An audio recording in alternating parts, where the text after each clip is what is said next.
Ahí está. Bueno, pues buenas tardes. Yo quiero agradecer mucho Para Leer en Libertad este trabajo que realizan, que es un trabajo ya de varios años, extendiendo la cultura, extendiendo la reflexión, abriendo espacios de pensamiento en diferentes puntos y barrios de la ciudad.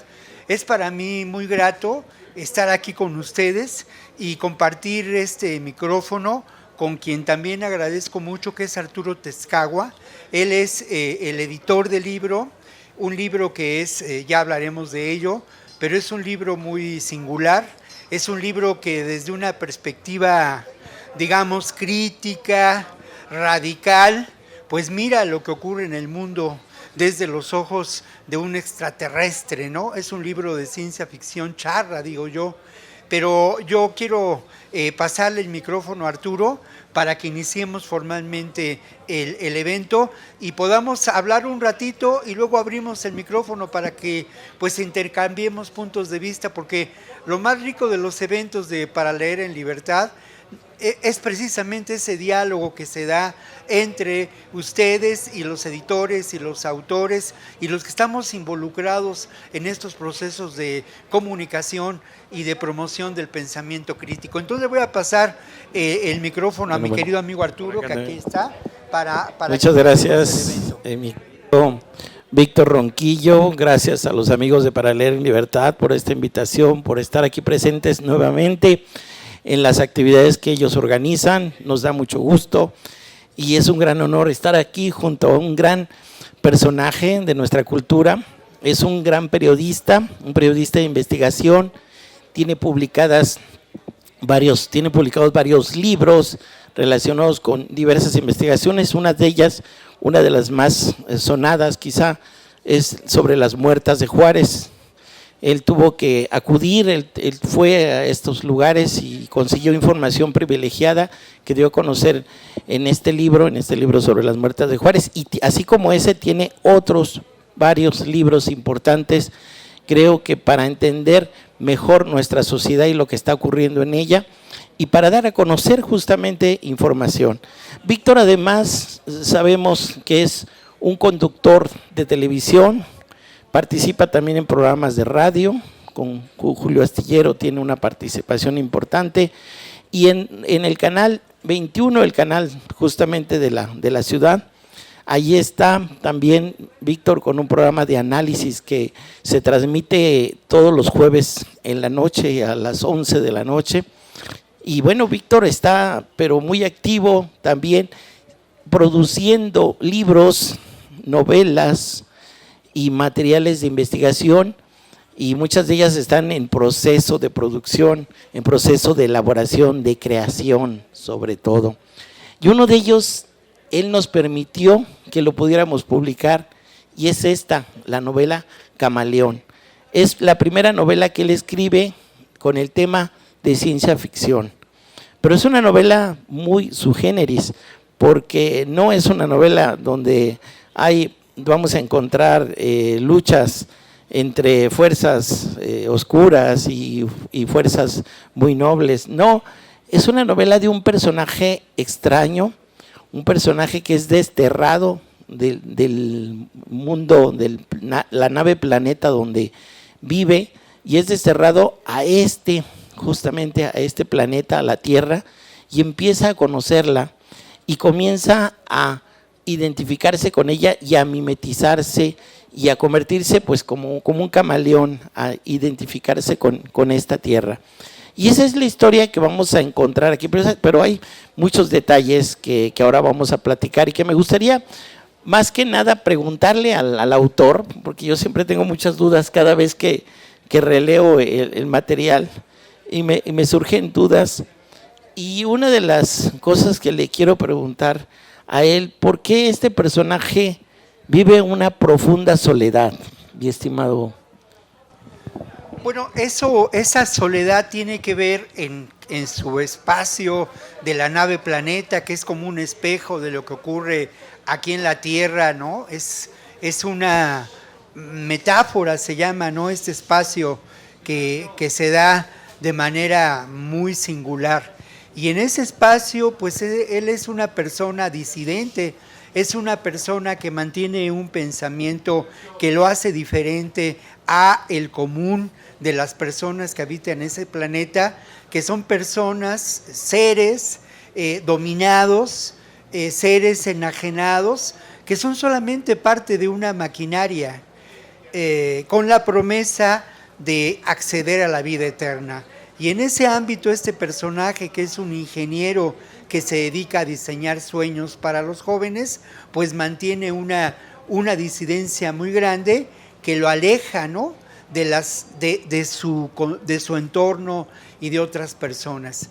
Y en el caso, cuando él viene a la Tierra, que además viene, no voy a contarles demasiado, pero viene a la Tierra condenado a muerte, porque es ese disidente que ha sembrado conciencia en las personas. Cuando llega a la Tierra, pues con más ganas. Es un personaje solitario porque está impedido de relacionarse con los demás. Lo que ocurre es que este personaje, pues como todo, ¿no?, siempre un autor, pues aprovecha sus experiencias, sus ideas para contar y para construir, pues, esa realidad literaria.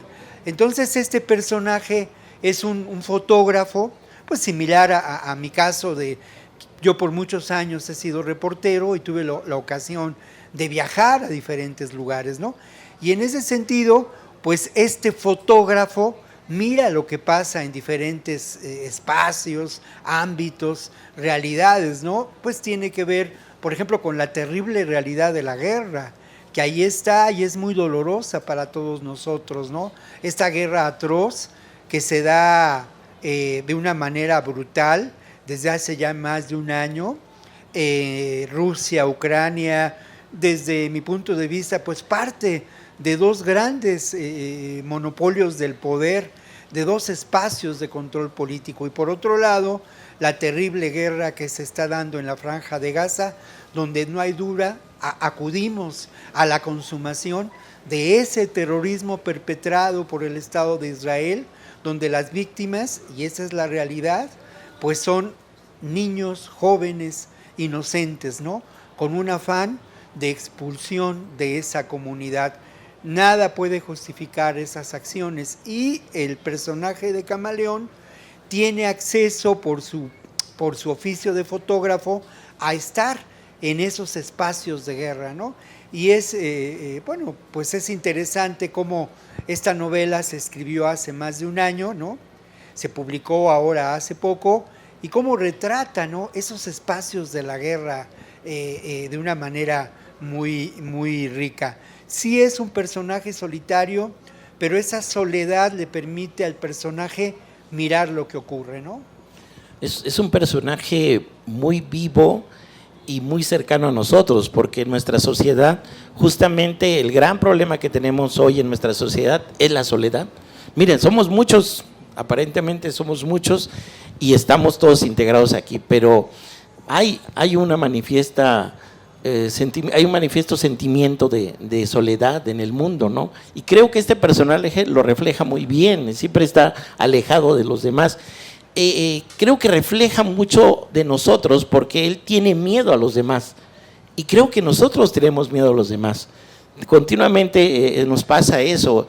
Es cierto, hay mucha solidaridad cuando hay un problema, pero también tenemos miedo. O sea, vamos en el metro, no nos hablamos, nos da miedo que el otro nos vaya a hacer algo, ¿no? En la calle tenemos miedo de que el otro sea un delincuente y nos vaya a hacer algo. No sé, las damas caminando solas tienen miedo de que quizá les salga algún loco que les quiera hacer algo. No sé, hay ese temor, y creo que este personaje refleja muy bien esos temores, esa ansiedad, porque él se la pasa solo, ¿no? Termina el día y se encierra en su cuarto de hotel, a transformarse en esa cosa que puede ser una especie de reptil o quién sabe qué sea, pero es algo distinto a nosotros, ¿verdad? Sí, es verdaderamente un camaleón.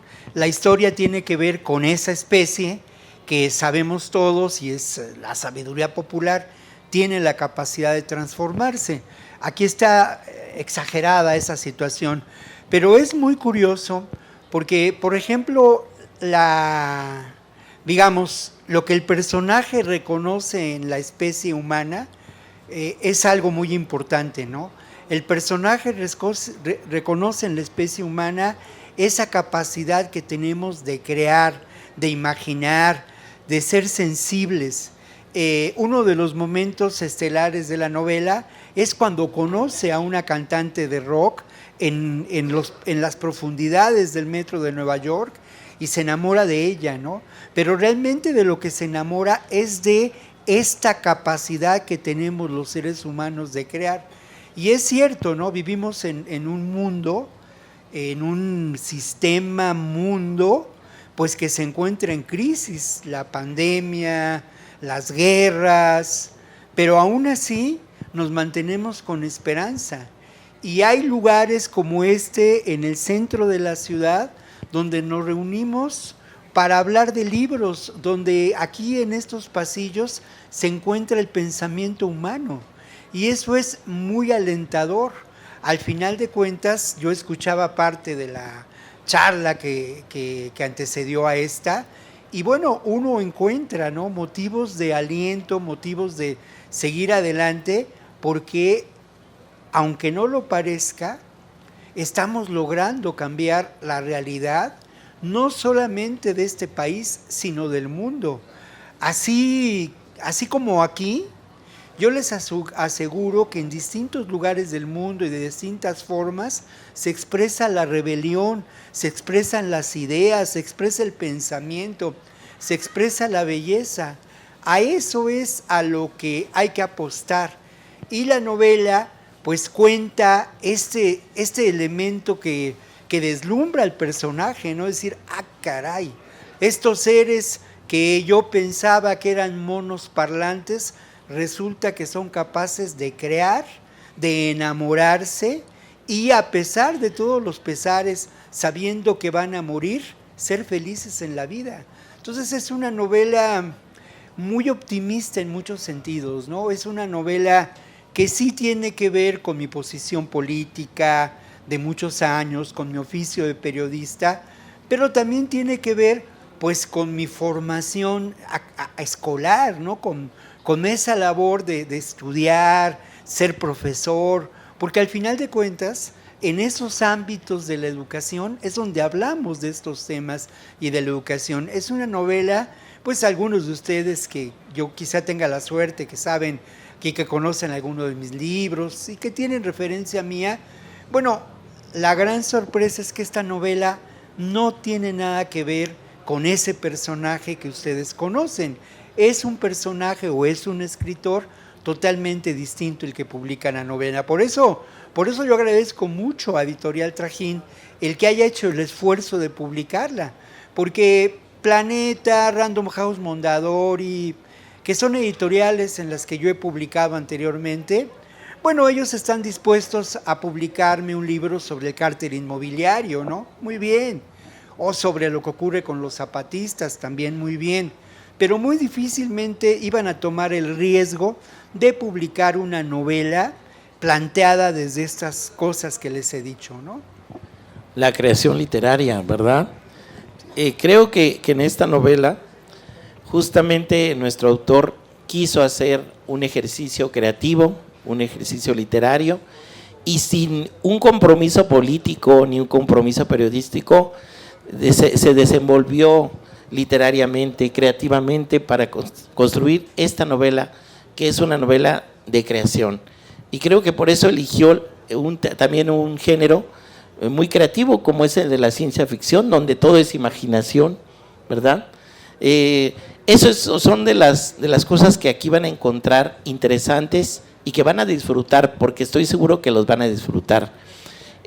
La novela fue escrita, además, en un periodo, él habla de un año, pero creo que empezó a gestarse justamente en este periodo de crisis de la pandemia, ¿verdad? Sí, incluso antes de la pandemia, yo, digamos, ya tenía una primera versión de la novela, ¿no?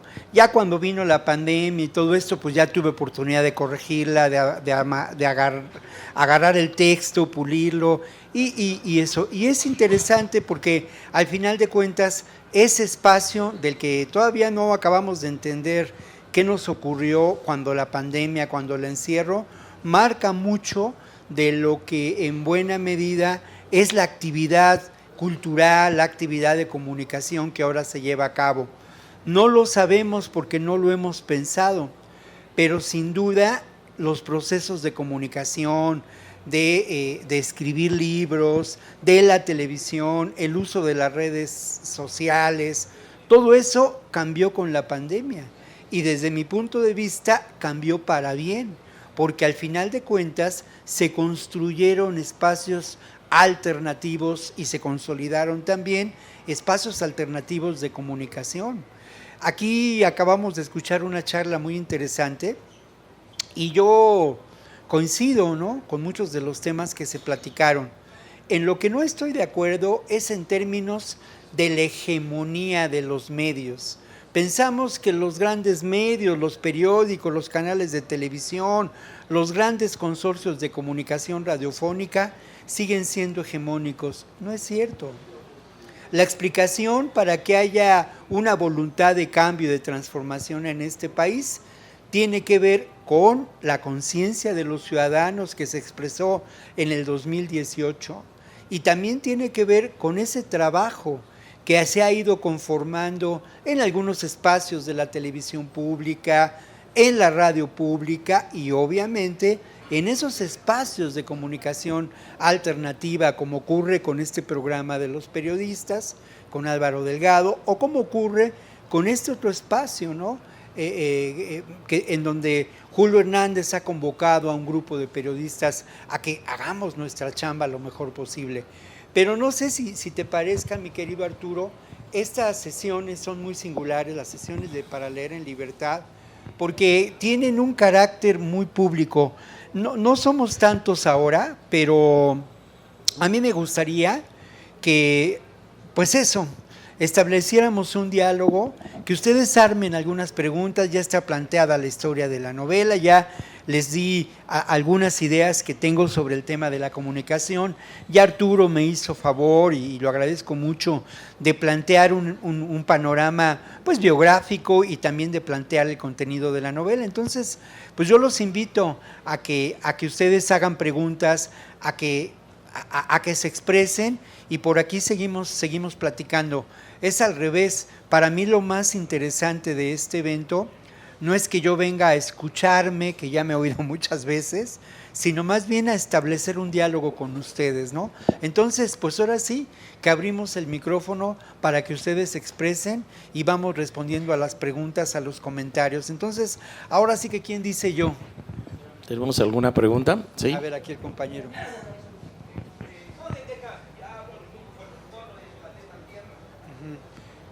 Además, bueno, hay una realidad de la que parte también el libro y que está en relación a lo que ha dicho el compañero. Precisamente hay un trabajo, desde mi perspectiva, de recuperar mucho de lo que podemos considerar esa mitología actual que tiene que ver con el fenómeno extraterrestre, ¿no? No es un libro que tenga que ver con Jaime Maussan, ¿no?, pero sí es un libro que aprovecha mucho de estas ficciones o realidades para reinterpretarlas y contar una historia que yo pretendo, ¿no?, esa fue la propuesta, que sea esencialmente humana, que hable de nosotros los seres humanos y que de alguna manera presente algunos de los temas a los que en este momento enfrentamos, como el calentamiento global, crisis socioambiental más bien dicho, como la guerra que ya les decía, como la violencia y, como lo señalaba Arturo, la soledad. Y es curioso que los habitantes de esta nave planeta se mantienen viendo una televisión. Todo el tiempo se mantienen viendo una televisión. ¿Y qué ven en esa televisión? La vida, la realidad, pero de otros lugares. Y de esa manera se entretienen. Eso es algo muy curioso, porque ¿qué está pasando? ¿Qué está pasando con nosotros también? ¿Qué está pasando con los medios, con la televisión, con el teléfono? ¿Qué está pasando? Pues nos mantenemos ahí como, pues a veces como zombies, ¿no? Sí. Atrapados. Y ahí, por ejemplo, es muy interesante el que ustedes y las personas que están aquí en la Feria del Libro se tomen esa molestia de dejar atrás, entre comillas, la comodidad, que es un aislamiento de la casa, y vengan, y a pesar del frío y a pesar de todo, aquí estemos compartiendo un rato de ideas, de reflexiones. Es precisamente lo contrario a lo que ocurre en esa nave planeta, donde la gente se queda sola, terriblemente sola, ¿no? Y además, bueno, ya la historia se va contando, ¿no? Pero son los mismos. Es una nave planeta, quiere decir que hay muchos seres, pero esos seres tienen la capacidad de adquirir nuevos cuerpos, ¿no? Y esos cuerpos son desechables. Entonces ni siquiera hay una cuestión donde nos renovamos nosotros como especie, pues con la muerte, ¿no? Y damos lugar a los que vienen detrás, pues con ese espacio que es la muerte. Pero no sé si me gustaría escuchar algún comentario, alguna pregunta más de ustedes. A ver, si no les vamos a tener que preguntar nosotros a ustedes para que dialoguemos. A ver, alguna pregunta sobre estos temas también de la ciencia ficción, como este de la guerra, que es muy interesante. Aparece ahí un dictadorcito, un dictador allá en África. A ver, una pandemia, ¿no? Eso es algo que se tuvo. Pero yo lo que he estado escuchando me parece que es como una distopía. Es decir, tiene muchos elementos de lo que plantea un mundo posible, pero un mundo con elementos muy tenebrosos, y lo estamos viviendo ahorita. Lo que es el Internet maneja también muchas mentiras, muchas falsedades, se repiten las mentiras constantemente. Hemos avanzado tecnológicamente, pero también hay un retroceso. Entonces, usted como autor de una novela y que maneja la ciencia ficción son mundos posibles, pero los mundos posibles que siempre se han planteado tienen sus elementos oscuros, apocalípticos. Entonces, ¿usted cómo ves? No, yo creo que tienes toda la razón. Sí está planteada una realidad, como se dice ahora, distópica, ¿no? Contraria a la utopía, una realidad donde esa posibilidad de un mundo mejor se diluye. Pero aquí también pues está parte de mi mirada, de este apetito de futuro, de estas ganas de que el mundo cambie y sea diferente para todos nosotros, ¿no?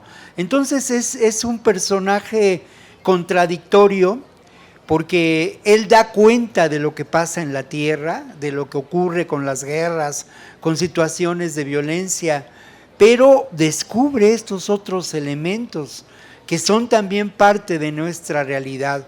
Hay también, como lo señalas muy bien, pues una reflexión en torno al carácter, y también lo dice Arturo, de los medios, ¿no? Cómo los medios en ocasiones lo que hacen es presentarlos una perspectiva desvirtuada de la realidad. No nos presentan, no son objetivos y nos presentan mentiras que parecen verdades. Algunos de ustedes recordarán a aquel noticiario de 24 horas que hacía Jacobo Saludowski, por un lado un gran periodista, pero por otro lado, como él mismo lo decía, pues un soldado del sistema. Entonces era muy curioso cómo para nosotros, una generación o varias generaciones, si lo que veíamos en 24 horas era la prueba de la realidad, ese noticiario era más real que la realidad. Parece absurdo, pero era el noticiario que los mexicanos consumíamos y a partir del cual interpretábamos a la realidad. Eso ha cambiado totalmente. Eso hoy en día pues ya no ocurre. Y eso es parte de lo que de alguna manera yo celebro, no solamente en la novela, sino en la vida, ¿no? Parecería que estamos en un mundo oscuro, terrible, sin salida. Solamente lo parece. Este es un momento, como lo decía el compañero que me antecedió, emocionante, porque no solamente a nivel nacional, es un momento de cambio. La mala noticia de Milei, ahí está, es un hombre que llega al poder, la derecha, pero la buena noticia es que precisamente exhibe la crisis en que se encuentra esa forma de mirar el mundo, esa realidad, y un hombre que era muy popular en la televisión de Argentina, pues esa popularidad le vale, ante la desesperación de la gente, acceder a la presidencia de Argentina. Pero ahora viene la verdadera, no el discutir y el hablar en paneles de televisión, sino la realidad de gobernar, y no tiene con qué. Lo triste, pues, es que va a llevar a Argentina a un proceso muy quizá violento, ¿no? Pero bueno, ese es otro tema. ¿Alguna otra pregunta, comentario? A ver, por allá veo inquietudes que se quieren manifestar, a ver. ¿No? También la oportunidad esta para preguntarle a Víctor, no solamente de la novela, porque tiene un gran trabajo periodístico. Yo creo que podríamos también preguntarle algo sobre ese trabajo periodístico. Creo que siempre es interesante conocer un poco de lo que está detrás de lo que uno observa todos los días. Y yo quisiera preguntarle, pues por supuesto que nos hablara un poquito de su experiencia como periodista. Ya está cumpliendo 40 años en el trabajo, en este trabajo periodístico, con mucho orgullo creo que para él decirlo, aceptarlo y enunciarlo, porque pues hace un trabajo creativo de muchos años. ¿Cuál ha sido el momento más complejo con el poder, frente al poder, mi querido Víctor? Has tratado, supongo yo, con autoridades, con gobernantes. ¿Cuál ha sido el momento más ríspido, más difícil para ti? Bueno, no es, digamos, yo me dediqué mucho tiempo al trabajo del periodismo de investigación, enfocado primero a los derechos humanos, ¿no? Eso me llevó a un trabajo que fue, digamos, derivando por la realidad nacional, por lo que ocurría, por los otros libros que publiqué, por los espacios en los que trabajaba, a un periodismo donde yo trabajé mucho el tema del narcotráfico, ¿no? De la violencia generada por el narcotráfico, de la terrible colusión entre el poder político y el poder del crimen organizado. Eso lo trabajé mucho. Y obviamente fueron pues muchos años en donde yo viajé por todo el país contando esas historias, ¿no? Y justamente cuando llega Felipe Calderón al poder, usurpando la presidencia, pues se genera lo que ustedes conocen como la guerra del narco, ¿no? En esos momentos, quienes dedicábamos nuestro trabajo a tratar de dilucidar, de esclarecer qué ocurría, que nos planteábamos preguntas y que avanzábamos en trabajos de investigación, reportajes, sobre todo, bueno, ya en esos tiempos también hacía tele, fue muy difícil porque encontramos una realidad muy sombría y en donde, pues yo en esos momentos, y ahora mismo lo vuelvo a decir, no sabíamos con quién perdíamos, ¿no? Había narcos que eran integrantes del ejército, había integrantes del ejército que eran narcos, había policías corruptas por todos lados y había una extrema violencia desarrollada desde las alturas del poder. Y en esos términos, nosotros los que pues habíamos realizado un periodismo de investigación de manera independiente, que en ocasiones exponíamos mucho, pues nos preguntábamos qué nos podía ocurrir, ¿no? Entonces sí fue un momento muy difícil, pero ese momento me llevó a redefinir otra vez mi trabajo como periodista, ¿no? Y esa redefinición de mi trabajo como periodista se volcó a lo que había sido mi esencia. Por un lado, al periodismo cultural, al periodismo que da cuenta de la cultura, de la música, del teatro, de la literatura, y que yo sigo haciéndolo, y por otro lado a un periodismo definido políticamente en defensa de los derechos de las personas, a un ejercicio periodístico que yo considero es una práctica humanista. No es un ejercicio periodístico que va tras la ganancia, que va tras el dinero. Aunque yo vivo de mi oficio, no lo enajeno, no lo vendo, no lo corrompo, no lo prostituyo. Entonces, ese momento de apremio, ese momento de tensión, ese momento pues de incluso de muchas amenazas, se tradujo en una pues de configuración de mi trabajo periodístico, ¿no? Y tuve la fortuna de en esos momentos encontrar espacios en Multivisión, luego en el Canal 22, para hacer ese trabajo, ¿no? Muy bien. ¿Algún comentario, una pregunta? A ver, queremos ese diálogo. Creo que Víctor le gusta mucho dialogar con el público y por eso lo está promoviendo en esta sesión. Yo creo que hoy sí me voy a armar de valor al pasar al frente. Está bien. Lo que tenemos que decir a veces lo callamos.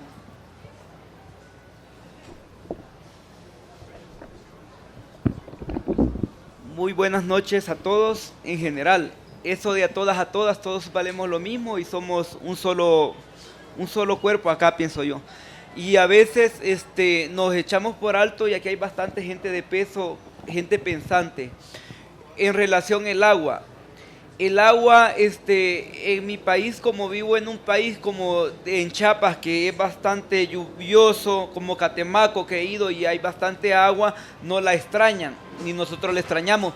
Pero acá en la Ciudad de México, ustedes saben que el agua acá es un vital líquido, que si uno se queda en un hotel no puede lavar ropa, hay hora para bañarse. ¿Y en qué? En que el planeta estamos nosotros acabando con los árboles, estamos. Porque no sé, quiero que honestamente me levanten la mano acá quienes han sembrado un árbol en este año. Son contados, 3 personas. Ahora, si cada uno de nosotros sembráramos un árbol, ¿cuántos árboles servirían? Aún si fuesen de fruto, fueran de mango, fueran de naranja, no en todo se puede sembrar por el clima, pero México es un país muy, pero muy compacto, que tiene sol, frío, áridos, y tiene bastantes recursos naturales, que por eso en los ojos del mundo México ahorita está siendo como que quién nos le quiere ayudar. Si miramos las 2 potencias del mundo, que son, o podríamos decir 3, pero más 2, que es China y Rusia, ¿por qué le ayudan? ¿Por qué lo apoyan? Primero porque tenemos al vecino país que nadie lo quiere, seamos reales. Los americanos en sí no son malos, es malo siempre el gobernante. Yo apoyaba al señor Biden, pero ni los americanos lo quieren, porque yo he ido a Estados Unidos, es más, estoy para ir el sábado y no tengo visa. Me dieron los cienciólogos, los de los amazones, que tratan de dominar el mundo, y es que están gente entre nosotros y siempre hay un filtrado viendo qué pasa. Bueno, el tema sería el agua, el tema sería la guerra, porque habemos muchos seres humanos. Imagínense que aquí estuviera un barril de agua y habemos muchos, entonces los inteligentes dicen, quitamos esta mitad para que el agua nos alcance. Entonces la epidemia del COVID ha sido para devastar gente, y como no se les abastó eso, van las guerras para devastar más gente, y después de eso están planeando otro virus, que ya luegamente el del mono no les ha sustituido, pero va a venir otro. Yo sé que él es un hombre muy pensante, y con esto termino.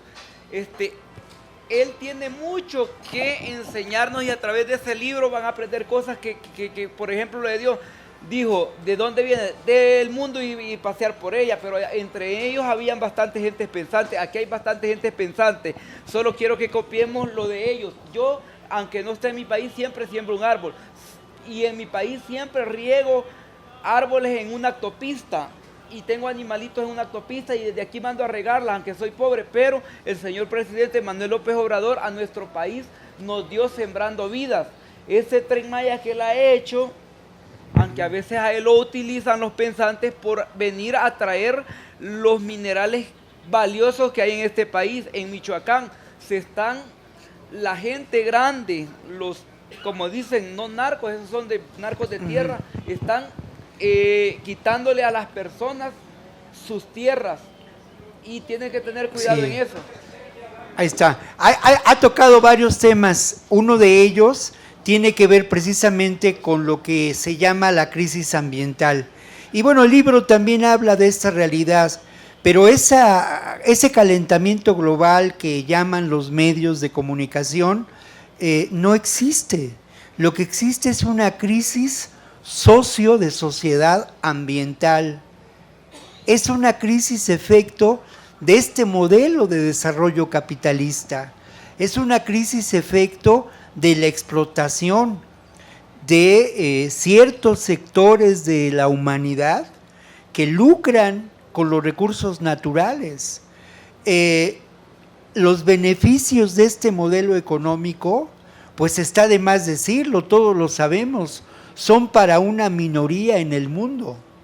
Y lo que ocurre es que quienes pagamos los platos rotos de esta realidad, que es una crisis socioambiental, somos el resto de la humanidad. Por eso, este sistema mundo que arranca en el siglo XVI, XVII, que se expresa con muchas corrientes filosóficas y que luego tiene una clara definición económica en el capitalismo, nos ha llevado al borde de la crisis y de la desaparición de nuestra especie. Eso es una realidad.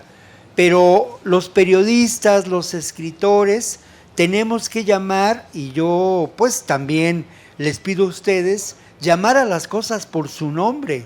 No hablamos de calentamiento climático, hablamos de una crisis efecto de un modelo de desarrollo que explota a la mayoría de las personas en beneficio de una minoría. Y en ese sentido es una crisis socioambiental. Y la otra realidad, el compañero viene de otro país. Bueno, hoy asistimos a un fenómeno del que tampoco dan cuenta los medios. Ese fenómeno es que cada vez hay un mayor número de desplazados, no por la guerra, no por la violencia, no por la pobreza, sino de desplazados por esa crisis ambiental. Del norte, del sur al norte. Y lo mismo ocurre en África que en Latinoamérica, ¿no? Entonces, bueno, un poco la idea de Para Leer en Libertad, que yo celebro mucho, es abrir ese espacio para que a partir de lo que escribimos, de los libros que publicamos, que leemos, generemos reflexiones hacia otros muchos ámbitos. Por eso la invitación que renuevo otra vez a que ustedes se pronuncien y que vayamos a otros temas, partiendo, claro, de la novela y regresando a la novela, pero que sea esa posibilidad de diálogo que en muchas ocasiones yo he tenido el privilegio de tener en los espacios de Para Leer en Libertad. Entonces, pues ahora sí que reiteramos la invitación. Estaba pensando en que la novela en todo momento es un reflejo de realidades y una postura crítica, porque creo que tú nos estás diciendo, vean este tema y ante él sí hay una postura crítica tuya. ¿Crees tú que un lector de tu novela cambie después de leer tu novela? ¿Crees que pueda modificar algo en él, tu novela? Bueno, eso es lo que uno quisiera, ¿no? O sea, ese es lo que uno, es el sueño dorado de un escritor, de un periodista, de alguien que se dedica a la comunicación, es ese. El que de pronto, después de que alguien ve en la noche del jueves un programa de televisión sobre un tema de los desaparecidos, por ejemplo, pues esa persona haga una reflexión con nosotros, comparta algunas ideas y cambie, ¿no? Eso es lo que buscamos. Y obviamente en una novela como esta, una novela que tiene un aliento crítico, un aliento de reflexión, es una novela que no es, desde mi punto de vista, la verdad, aburrida, pero es una novela llena de ideas. Y como tal, esas ideas pues pretenden sembrar en los lectores otras ideas. Y entonces lo que uno aspiraría es a esos cambios, Arturo, ¿no? A que las personas a partir de la lectura, que aparte hay que leer, es clave que leamos porque leer nos permite interpretar y el ejercicio de la lectura es un ejercicio intelectual y ese ejercicio intelectual nos permite también entender y leer la realidad. Entonces, para leer en libertad no solamente se refiere a la lectura de los libros, se refiere a esta otra lectura, a ese para leer en libertad. Por eso yo, de veras, me siento siempre muy honrado en los espacios de Para Leer en Libertad, porque a eso convoca, a la lectura en libertad, no la lectura o algo parecido y triste a que nos someten los medios de comunicación. En libertad crítica. Claro. ¿No? En libertad crítica, para que abramos los ojos.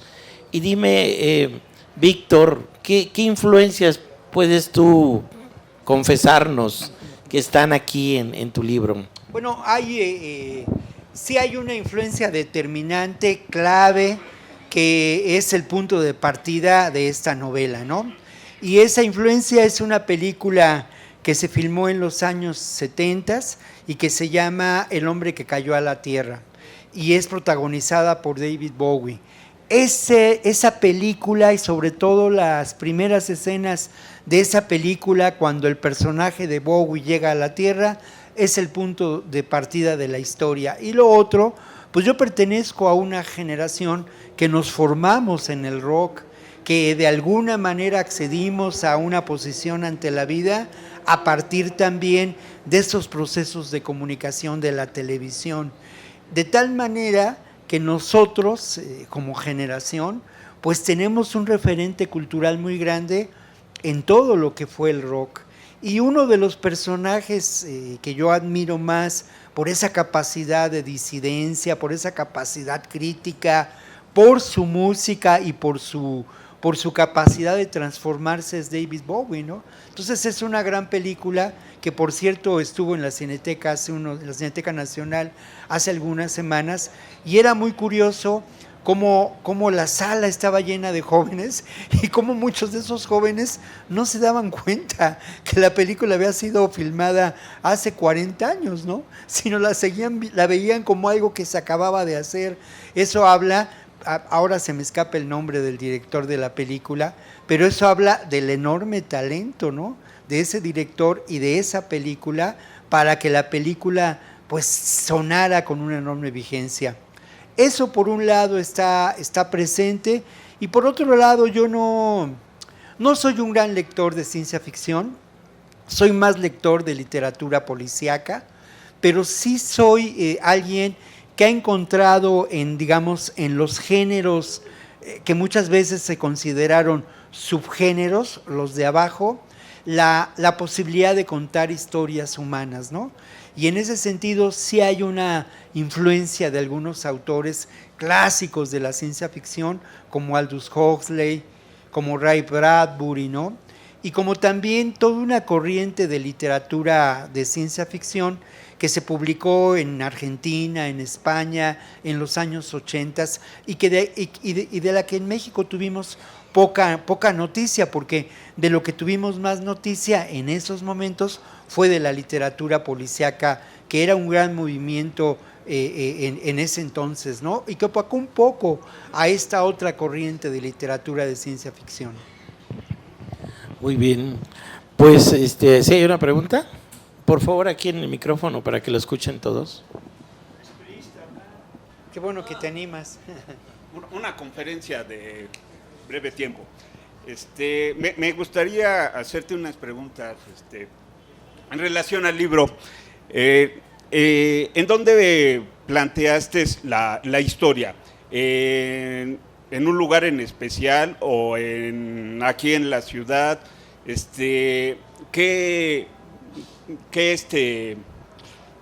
diálogos utilizaste?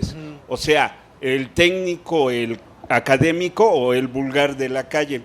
Y sobre todo porque pues, nosotros tenemos un lenguaje bien folclórico y si utilizaste así palabras pues, de las de ahorita, ¿no?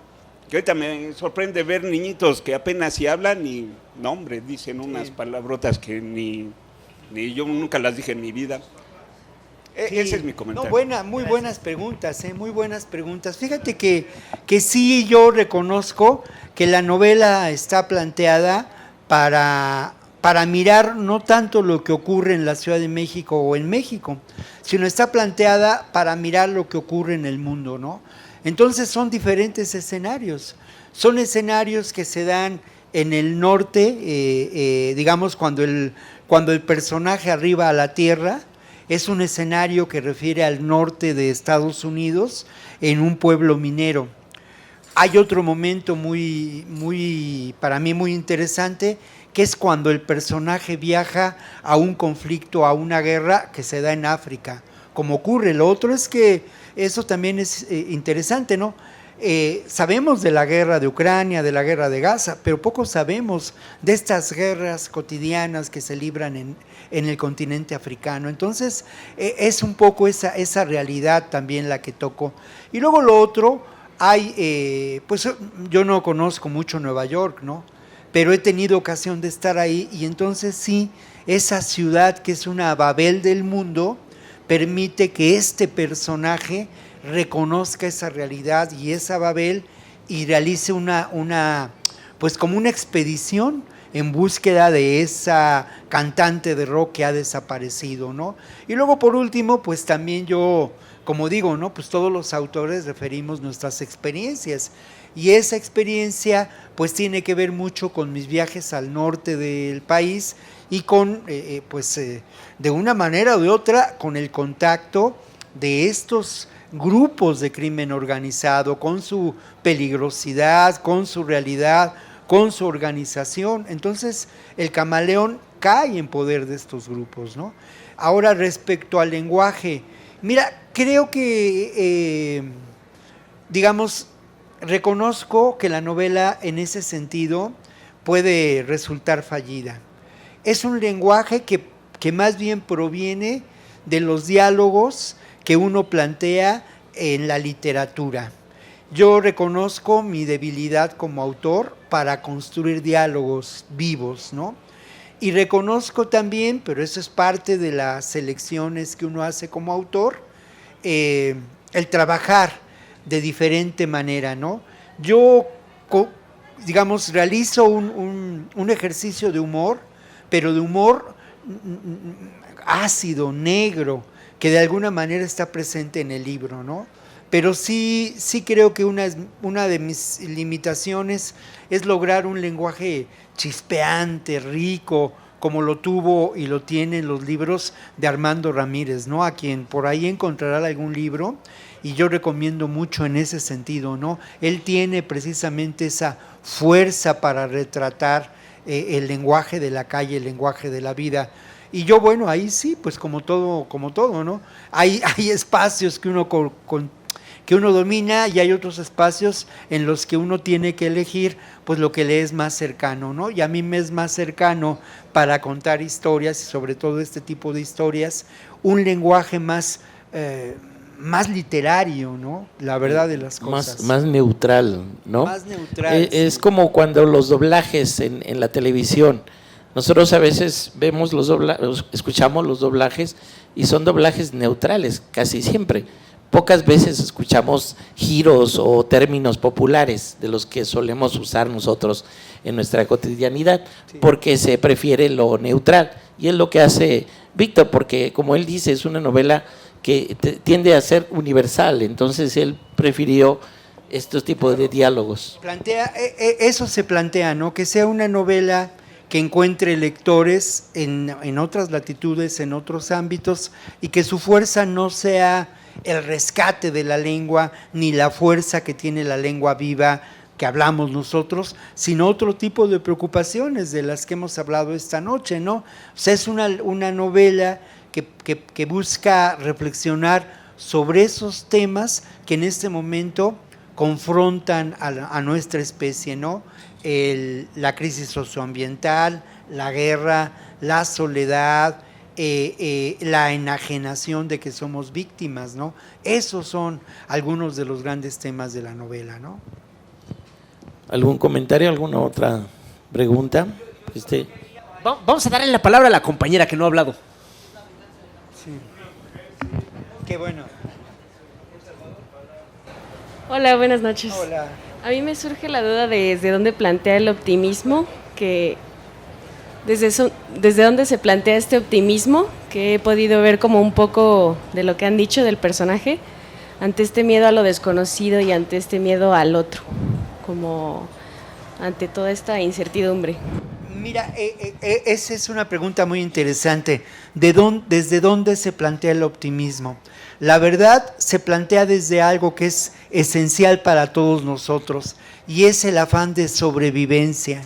El personaje lo que tiene como estímulo a lo largo de la vida en la tierra es la sobrevivencia y tiene que es muy paradójico porque al final de cuentas es lo que yo hago para vivir, tiene que hacer televisión vívida y tiene que estar enviando programas de televisión a la nave Planeta, porque precisamente esos programas tienen éxito y al tener éxito lo mantienen con vida, pero esos programas que tienen éxito también son muy subversivos y al presentar realidades que ponen a temblar a las buenas conciencias de la nave Planeta, tratan de matarlo, ¿no? Ahora, otro tema desde donde se plantea el optimismo, en la novela y dentro de la novela y dentro de lo que se cuenta, desde esa posibilidad del amor, como los decía yo, ¿no?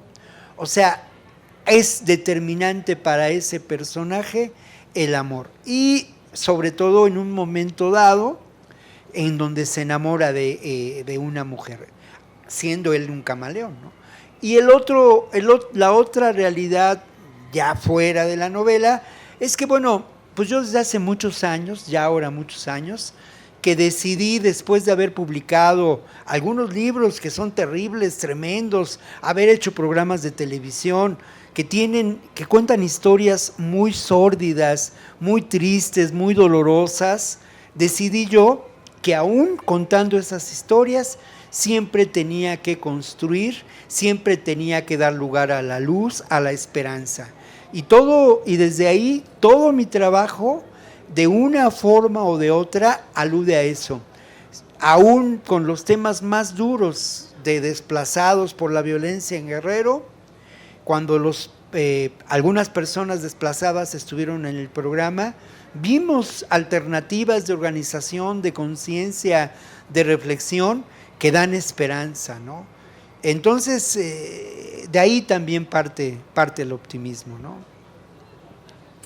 No, gracias a ti. Bueno, pues no sé si hay alguna último agregado allá. Se están animando ahora que ya se acaba el show. Ya que estamos terminando. Sí, pero bueno, bienvenidos. Perdón, es que acabo de llegar hace poco. Qué bueno, hermano. Pero primero felicitar a Víctor Ronquillo por sus participaciones con Julio. Siempre lo escucho y siempre es bueno escuchar una voz que a veces rompe con las otras y eso es muy bueno. La primera pregunta que quería hacerle es, ¿cree que los jóvenes, bueno, ahorita que ya está terminando y es un tema político, ¿cree que los jóvenes se acercan más a la ultraderecha porque la izquierda no los anima? Es una realidad triste que podría suceder. Y la apatía, tal vez es otra pregunta, la apatía que tal vez se vea en algunas situaciones es por falta de organización de un sector de izquierda también a veces. Esas serían mis preguntas y agradecer sobre todo por estas presentaciones y sus comentarios en la mesa de seguridad. Muchas gracias. Muchas gracias, eso anima mucho, muchas gracias, hermano. Muchas gracias, anima mucho el que de pronto haya ese tipo de expresiones, porque uno no sabe para quién trabaja, ¿no? Y entonces, bueno, esa mesa de seguridad que hacemos los jueves a las 2 de la tarde es una mesa particularmente ríspida, polémica, ¿no? Y bueno, me echan montón, la verdad, pero no pasa nada, porque pues yo creo que ante eso lo que priva, pues es la razón histórica, aunque suene muy pesado, pero ante pues muchas actuaciones de un pensamiento muy conservador por parte de mis colegas, pues priva la perspectiva que tienen el público, ¿no? Pero agradezco mucho ese comentario. Lo otro es que, bueno, yo creo que hay, mira, yo creo, y hace mucho que lo aprendí, que hay diferentes expresiones de juventud, que hay diferentes juventudes en este país. Y creo que en ocasiones tendemos mucho a pensar que esas juventudes están dominadas, están socavadas y no tienen una perspectiva de futuro. Mi experiencia personal como profesor y el estar en contacto con esos jóvenes que pues ya son de varias generaciones, es que es todo lo contrario. Ha habido colegas míos en diferentes chambas que he tenido como profesor, en donde se quejan de los grupos, de los muchachos, y entonces me dicen que son una bola de irresponsables, de flojos, que no aportan nada. Y yo les digo, bueno, pues parece que hablamos de grupos diferentes o de conjuntos diferentes, ¿no? Y yo creo que, al contrario, que hay una gran esperanza en los jóvenes, ¿no? Porque los jóvenes, no de manera natural, pero sí cronológicamente, miran y descubren el mundo, ¿no? Y por otro lado, también creo, algo que aprendí yo fui jefe de información de Ibero 90.9, la estación de radio de la Ibero, y entonces mi pleito con los compañeros de la estación es que ellos, a pesar de que ya eran cuarentones todos, se decían jóvenes, ¿no? Y entonces yo decía, se equivocan, hablemos del pensamiento disidente, a ese es al que tenemos que trabajar, y ese pensamiento disidente pues es más fuerte en personajes como Pepe Mujica, como Noam Chomsky, que en personajes pues como algunos periodistas de nuestro medio, ¿no? Que son profundamente conservadores y que lamentablemente lucran con ese conservadurismo. Entonces, eso es parte. Ahora, lo otro es que a los jóvenes les toca construir su propia vida. Y construir su propia vida implica muchas cosas, muchas, ¿no? Pero yo te agradezco mucho el comentario de la mesa, ¿no? Mil gracias, compañeros. Ha sido un gusto tenerlos. Felicidades, Víctor. Siempre eres bienvenido en la Brigada para Leer en Libertad, que todos te admiramos y te queremos mucho y reconocemos mucho tu trabajo.